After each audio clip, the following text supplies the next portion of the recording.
abraço, minha gente! Estamos começando pela nossa querida TV Horizonte mais um programa Jogada de Classe. E vocês sabem, vocês podem nos acompanhar o programa Jogada de Classe pelo seu celular, pelo seu tablet, pelo seu computador. Basta baixar o aplicativo da Rede Catedral pelo App Store ou pelo Google Play. É muito simples, minha gente. Baixe o aplicativo, confira o Jogada de Classe, assim como os demais programas da TV Horizonte e também da nossa Rádio América. Tudo isso, repito, no seu celular, no seu tablet ou no seu computador. Claro, além da sua bela TV aí na sua casinha, confortável. Vocês sabem que eu aqui na sexta-feira, se não me engano, sexta-feira, eu fiz uma oração pedindo a Deus, que é muito ligado a mim, aliás, eu que sou ligado nele também, né? Para amenizar a situação, menos chuvas, porque a população estava sofrendo muito e Deus nos atendeu. Foi, mais uma vez, impressionante. Chuvas diminuíram, aquela chuva esperada de muita coisa, de estragar muita coisa, não aconteceu, caiu menos água, né? Estamos com um solzinho aí fora, no interior de Minas, na Grande BH, mas a Defesa Civil já alertou, vai vir um pouco mais de chuva aí. Não aquela chuva estrondosa, mas de qualquer maneira, você que está na sua casa, se preparando para sair com seus familiares e tal, fiquem atentos aí para evitar que haja qualquer coisa, tá? Se você for de carro, etc., fica aí o nosso aviso, tá bom? Bom, nesta segunda-feira, claro que nós vamos mostrar para vocês como foi a segunda rodada do Campeonato Mineiro, sem 2 jogos, né? O Cruzeiro não jogou contra o Tombense, para mim, uma falha da Federação Mineira de Futebol não em ter cancelado o jogo, porque aquilo era necessário. Mas eu permiti que o Cruzeiro viajasse horas e horas e horas, né, de ônibus e voltasse quase que de imediato, uma coisa meio complicada. E essa questão que está ainda sem se saber quem tem razão, etc., entre América e Vila Nova, jogo que também não aconteceu. Agora, esperar melhor trabalho da Federação Mineira de Futebol é ser muito bonzinho, né? Porque a gente conhece isso há 40 e tantos anos, todo ano é mais ou menos a mesma coisa, cheio de problemas, o nosso Campeonato Mineiro, né? Nosso minguado Campeonato Mineiro, chamado de Campeonato Rural.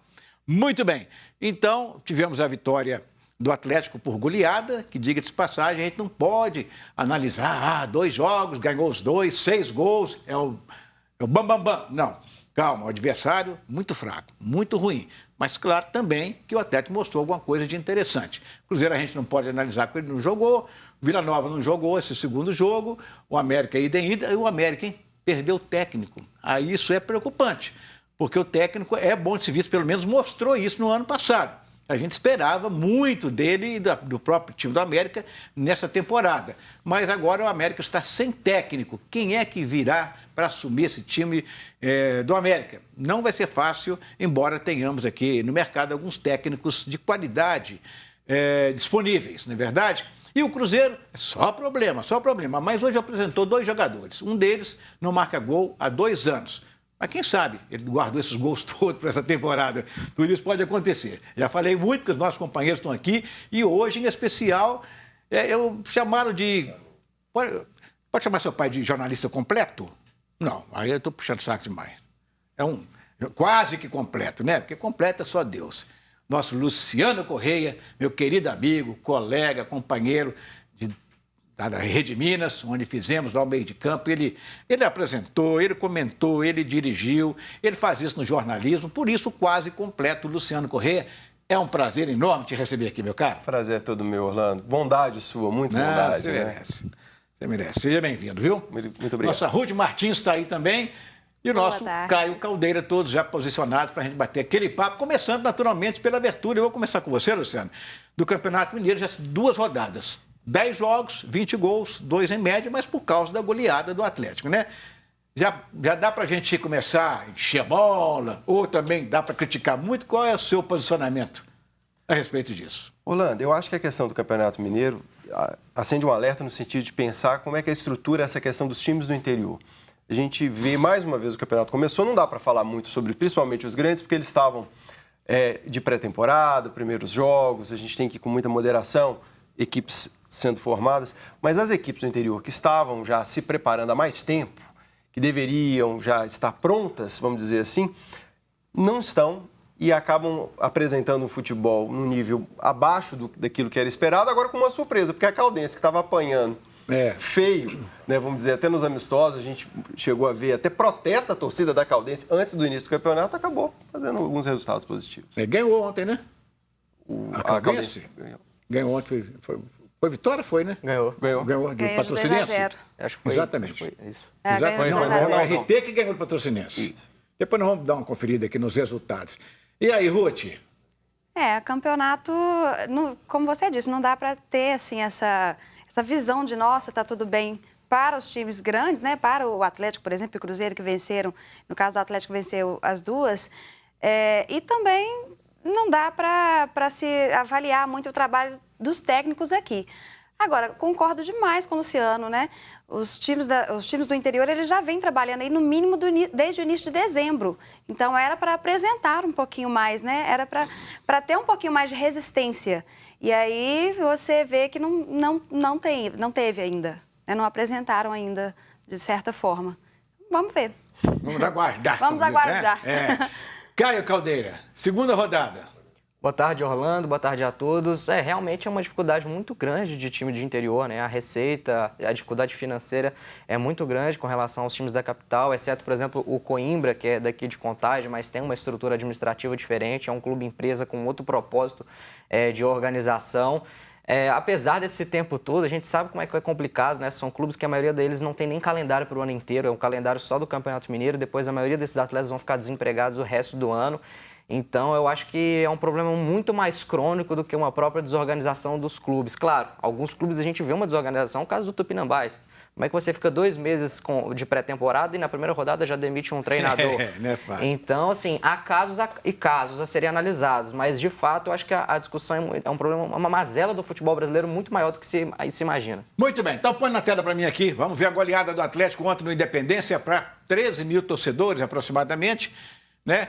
Foi muito fácil, porque o Caio já disse tudo. Um clube desorganizado, esse E eu fico me perguntando, Orlando, a gente vê tantos atletas de idade mais avançada, né, com todo respeito ao Ademilson, ao Lúcio, né, que foram bons jogadores, talvez ainda tenha a contribuir, mas eu penso que é muito mais válido um clube como o Tupinambás, de uma cidade grande como Juiz de Fora, fazer um monitoramento, aproveitar a região de jogadores mais jovens. Acho que tem que aproveitar, às vezes os clubes ficam falando de falta de receita, hoje existe a lei do incentivo ao esporte, que pode ser uma captação feita para poder pagar custos da categoria de base. Então, acho que falta os clubes aproveitarem mais isso, né? Com certeza. Aí, o que a gente percebe, Orlando, a fragilidade, agora é claro que os jogadores do Atlético não tem nada com isso, eles aproveitaram da oportunidade para mostrarem o futebol, né? Claro. Teve a estreia do Mailton aí, aproveitou, abrir o espaço, ele tentou, o goleiro permitiu, vamos deixar a coisa acontecer, assim. Mas se observa claramente isso que o Caio está falando, o futebol mineiro como um todo, cidades como Juiz de Fora, própria Uberlândia, que a gente estava falando agora, Caldense venceu Uberlândia 2-0. Próprio Uberlândia, próprio Tupi, Juiz de Fora tem 2 clubes, mereciam times, não era de Série A de Campeonato Mineiro, não, é de Série A de Campeonato Brasileiro, pelo tamanho e pelo porte dessas cidades. E é um investimento e as coisas não decolam. É engraçado essa questão do futebol mineiro, né? Parece que falta um pouquinho mais de capacidade também dos dirigentes. Falta a vontade também, muitas vezes, né? Não apenas só a capacidade, mas muitas vezes você percebe que falta pensar um pouco diferente no futebol mineiro. Ontem, por exemplo, é claro que depois, né, da expulsão né? mudou-se completamente não, mas realmente abriu mesmo, assim, abriu a porteira, vamos dizer assim, mas antes disso, o time não passou do meio campo, né? Então você vê que é um trabalho que é muito questionável. Mas sabe o que acontece sobre essa questão, por exemplo, quando eu digo capacidade? Até nesse sentido de buscar bem um recurso. Eu não sei se é o caso do Tupinambás ali, eu não consigo lembrar pela camisa, mas eu acredito que o Tupinambás é um outro. São clubes que acabam se tornando reféns das suas prefeituras, buscando recursos públicos para poder financiar suas atividades, quando, na verdade, o futebol, e isso está demonstrado cada vez mais, o futebol é um produto que você atrai as pessoas para que elas possam assistir no sentido de fornecer entretenimento.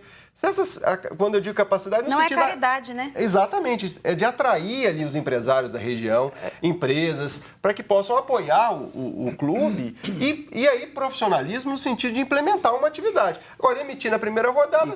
E às vezes a empresa não quer, por isso que eu estou falando da lei do incentivo ao esporte, porque é um recurso que não pode ser aplicado no futebol profissional, mas pode ser aplicado no futebol de base. E às vezes essa empresa não quer colocar o dinheiro daquela forma, mas tem a lei que serve justamente para o imposto de renda de pessoa jurídica, tirar um percentual e ela, sem perder nada, ela vai poder investir no clube. E aí o clube pode trabalhar esses jogadores da base. E base é uma coisa de longo prazo, né? Exatamente. Vai trazer resultado. E isso aí é bom, tem um aspecto social importante. Aí vai para o Campeonato Mineiro. Chega no Campeonato Mineiro, o rapaz lá, muito bonitinho, lá no início do jogo, me deixa uma perna daquele e acha ruim, né? Não, e ele ainda brigou. Ele brigou ainda. Assim, ele se sentiu ofendido de ter sido expulso. Mas uma coisa a gente tem também que ser justo, né?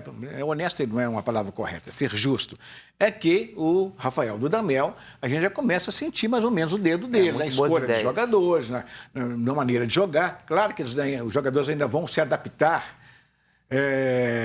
a esse estilo de jogo do Dudamel, que é pouco diferente daquilo que o Atlético estava acostumado, mas ele a gente sente nele que já há uma melhoria, pelo menos de vontade, de confiança de vários jogadores que estão recomeçando a carreira, mas estão vindo para um novo clube, ciclo, né? um novo time, né? O Edinho que entrou no segundo tempo do Atlético me pareceu mais confiante, né? Assim, o Edinho começou titular. Mas eu achei ele mais confiante. O lateral direito. Do que da última passagem, com certeza. E resgata um pouco daquele galo doido, né? Que é um Atlético com posse e muito veloz no terço final do campo, que é o que a torcida realmente gosta. O que mais me chama atenção, assim, nesse início de trabalho, e aí é claro que a gente tem que ter muito cuidado para também não supervalorizar, né? O Campeonato Mineiro não é muito parâmetro, mas você enxerga um trabalho. A gente percebeu ano passado, praticamente, no caso do Rodrigo Santana, eu ainda vi, assim, você viu o dedo do treinador no início do trabalho dele, no final, claro que foi um pouco mais complicado, mas você vê o dedo do treinador naquela formação, ou às vezes até na escolha tática, né, na escolha ali da tática do jogo, é possível você começar a enxergar isso. E isso aí é uma esperança, né? Com certeza. Meus amigos, agora eu quero falar para vocês de uma empresa que eu acredito, que eu já conheço há muitos anos e que é uma empresa espetacular, seríssima. Há mais de 50 anos, Pedrinho Baterias é líder absoluto no mercado de baterias em BH. Tem 4 lojas estrategicamente localizadas para atender com rapidez, com segurança, com conforto a todos nós que, de repente, precisamos, né, daquela bateria de última hora ali, a bateria pifou, etc. Então, é Pedrinho Baterias. Tem lojas nos bairros Renascença, Planalto, Sion e agora também em Contagem. Baterias de carros a caminhões.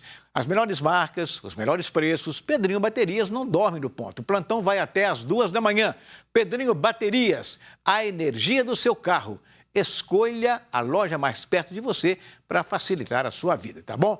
Nós vamos para o intervalo, daqui a pouquinho nós vamos ver a entrevista coletiva do Rafael Dudamel, técnico do Atlético, o que ele tem a dizer, e naturalmente vamos comentar um pouco mais a respeito deste jogo.